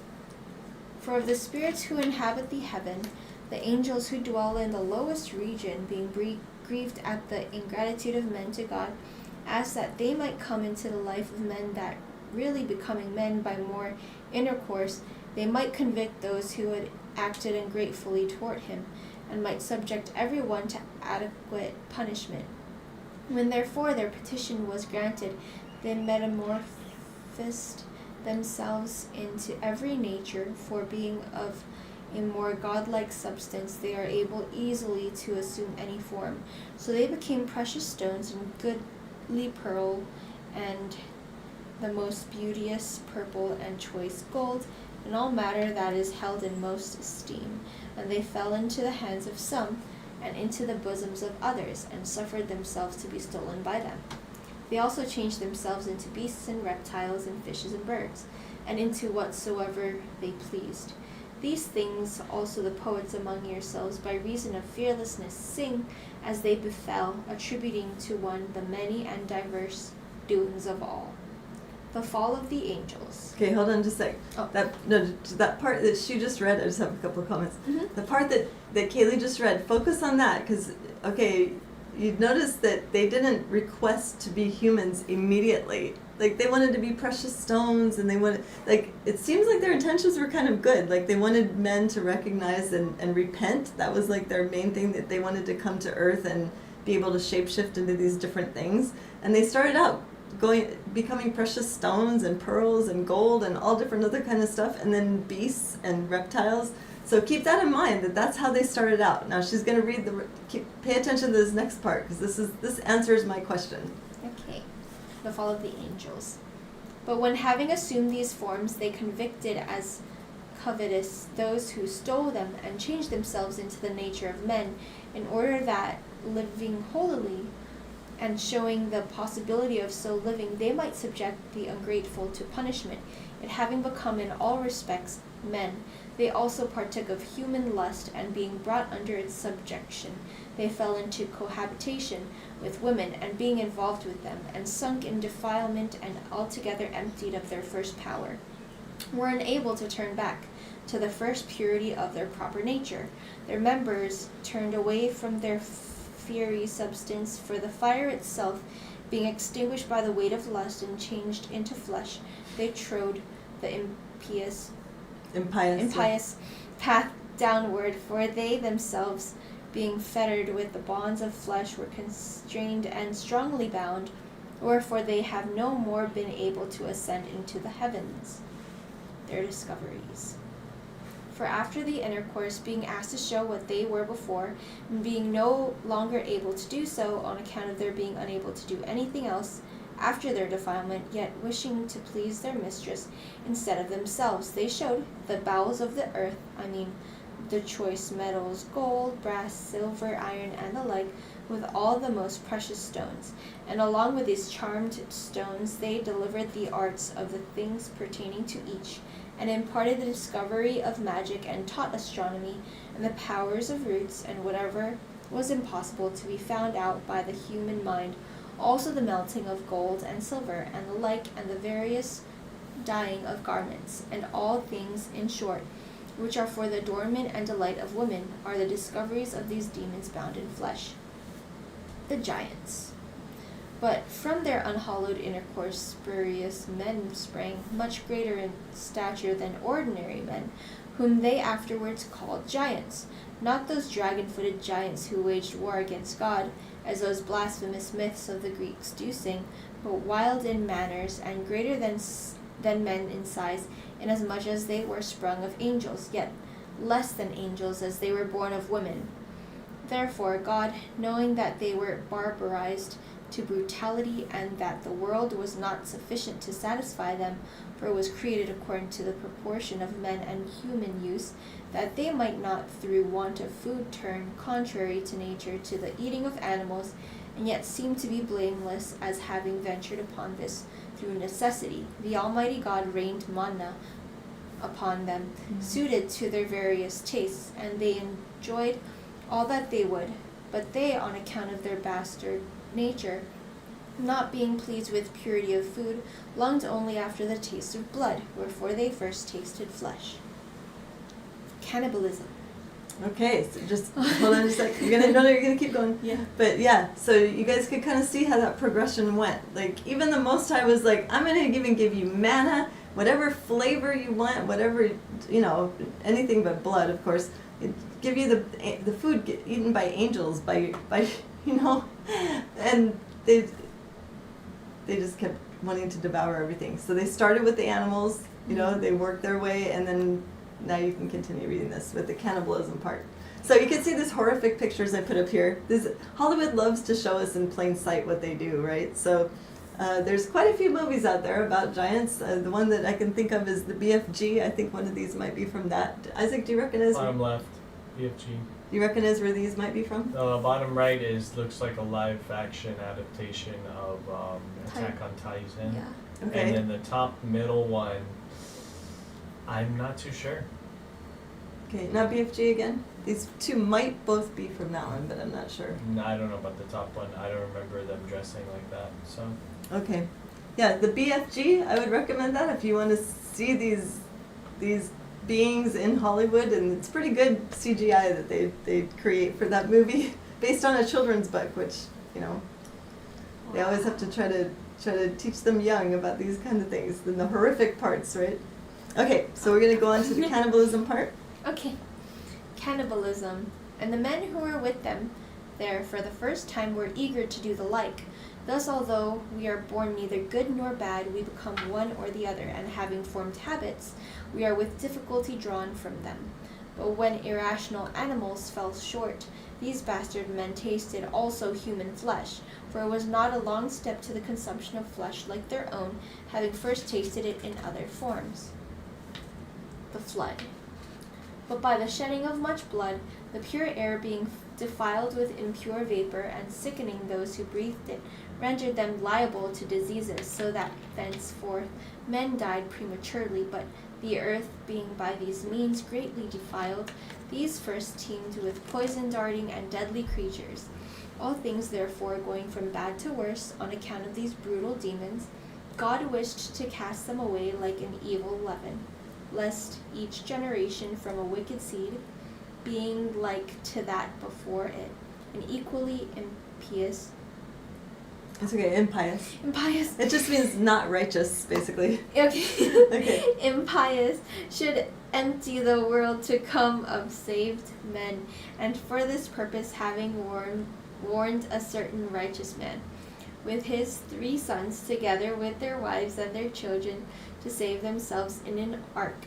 He sent a deluge of water, that all being destroyed, the purified world might be handed over to him who was saved in the ark, in order to a second beginning of life, and thus it came to pass. The law to the survivors.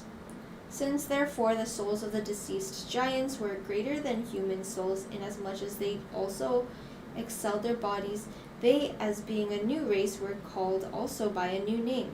And to those who survived in the world A law was prescribed of God through an angel how they should live.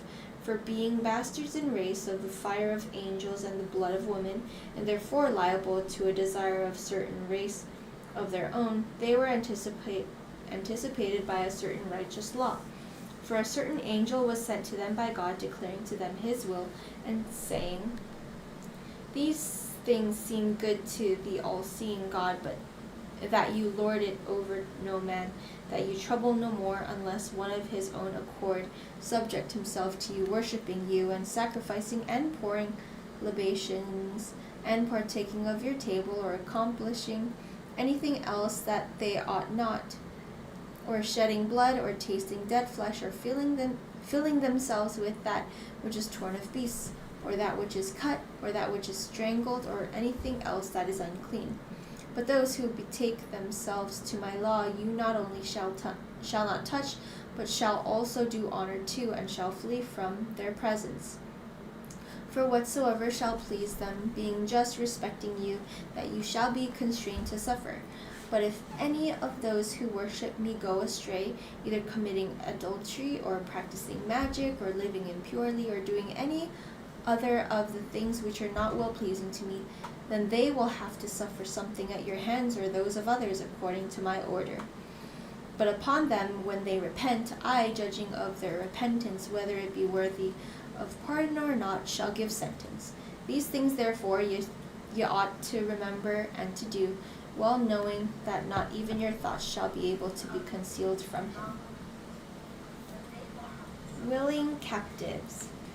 Having charged them to this effect, the angel departed, but you are still ignorant of this law, and that everyone who worships demons or sacrifices to them, or partakes with them of their table, shall become subject to them and receive all punishment from them, as being under wicked lords. And you who, on account of ignorance of this law, have been corrupted beside their altars, and have been satiated with food offered to them, have come under their power, and do not know how you have been in every way injured in respect of your bodies. But you ought to know that the demons have no power over anyone unless first he be their table companion, since not even their chief can do anything contrary to the law imposed upon them by God. Wherefore he has no power over anyone who does not worship him, but neither can anyone receive from them any of the things that he wishes, nor is anything be hurt by them, as you may learn from the following statement. Okay, I think that's, let me see. Yeah. Okay. All right. Thank you so much, Kaylee. That was a long yeah. reading, but it was packed full of information. I think that it's so interesting as to all the other information that we want to know of exactly what things were like before the flood. You know, with all the shedding of blood. We hear about that a lot. There's that I don't know, I call it a PSYOP case, but there's a case going on with someone named Epstein. It's heavily been all in the news, and in my opinion, I tell people I don't care about the list really, just because they're all involved, like not just the people on the list, but like anybody who's famous, because if you look at who's the famous ones of old, who were the cannibals, the ones that loved killing and shedding blood of old in Genesis 6? It's the same spirits that are inhabiting these same people that are the famous ones today. It's not just those limited to a list. Okay, there's another rant. Okay, I'm done with that part. But anyway, I've just been seeing it all over social media, and it's kind of tiring to have people like so focused, because that's what they like to do. They like to have people focused on like one thing, while behind the scenes they're probably getting rid of the dollar or something. You know, they want everybody focused on this list. But anyway, okay, so I'm going to continue going here. I just think when I was reading that of how they changed themselves into precious stones and pearls and everything, this particular writing came into mind, and this is from the Testament of Abraham, just because I was like, wow, they could change themselves into precious stones and pearls and all kinds of stuff. And so where can you find this? Oh yes, this is in the pseudepigrapha book that we have, or it's in Sacred Word Publishing, the Testaments of the Patriarchs and Prophets. So there's all the testaments of the patriarchs and prophets are the advice that those who are about to pass away are giving to their children, and it gives like kind of a story of like this one was an angel Angel Michael came to visit Abraham to take him because he's okay. It's your time to die, and he would disguise himself in to just look like a tall, handsome soldier. And so Abraham immediately could tell who he was, but it was kind of hidden from Sarai and from his son Isaac for a bit. But Isaac saw him like he kind of knew who it was, especially after this incident. So I'm going to read this real quick. This just has to do with the precious stones. This is not about the Nephilim, okay? The testament of Abraham. Abraham said to Isaac his son, "My son Isaac, draw water from the well and bring it me in the vessel, that we may wash the feet of this stranger, for he is tired, having come to us from off a long journey." Okay, and this is Michael he's talking about, the angel, disguised as a soldier. And Isaac ran to the well and drew water in the vessel and brought it to them. And Abraham went up and washed the feet of the chief captain Michael, and the heart of Abraham was moved, and he wept over the stranger. And Isaac, seeing his father weeping, wept also. I think this is when he's realizing who it is. And the chief captain, seeing them weeping, also wept with them, because they know this is the end of Abraham's life. And the tears of the chief captain fell upon the vessel into the water of the basin and became precious stones. That's what I immediately thought of when it said that those angels transformed themselves into the stones. And Abraham, seeing the marvel and being astonished, took the stone secretly and hid the mystery, keeping it by himself in his heart. So I thought that was a kind of cool tie-in. I always love this story. If you get a chance to read the story, order the Testaments of the Patriarchs and Prophets. At Sacred Root Publishing, you can read this. And also, too, so I had to do a little visual for that. But to end our study today, Isaac has given me the signal that it's time. But didn't that same thing happen with Joseph's wife? Remember when she was crying and with then Asenath, yeah, that's true. As the angel angel cried came, with her. Yeah, I cried with her, and then something about It became precious stones. Yeah, that's right. I forgot about that one. Yeah, I remember reading it. I was like, oh wow. Joseph and Asenath. Yeah, thank you, Isaac. I totally forgot about that one. But yes, Joseph and Asenath as well. I believe that's in the Testaments of I think it's just the story of Joseph and Asenath, and I have to look up what book it's at. Because we read it together. Yeah, so. yeah, you guys read it, right? Yeah. Was that before you got married? You Yeah. read that? Yeah, that's a wonderful romantic story. It's beautiful. It tells about how a godly couple can come together and everything, and just the history, knowing the history of both of those characters. It's amazing. So, okay, so I had to do a little visual with this angel tears thing because I thought that was so cool and linked to those precious stones. And we are now done with our lesson. Thank you guys so much for hanging in there with us, for studying with us, and fellowshipping with us. Tammy let me know that there's one more prayer request. If you guys could please adopt this prayer request. It was in the chat while we were teaching. Someone named Sundown, I believe I've spoken with you before, sister in the chat, and she said she's asking prayers for her family who have not been well. So if someone could adopt that prayer for Sundown, that would be awesome. Any other prayer requests, if you have, you can send it to our email at biblicalhebrewhawaii@gmail.com. And I try to check that at least a couple times a week. It might not be an immediate answer, but I try to answer as many of those as I can. And if you can also keep Noble in your prayers, he should be back next week. He's been working on his lesson, and he's going to be teaching you guys some actual Hebrew and not all these extra biblicals like I did today, but he'll have some good stuff for you guys. So make sure to join us also for Digital Readers Club on Saturday at 8 p.m. Eastern Standard Time. Then you could come here to our channel like you did today at Hebrew Hawaiian at 9 p.m.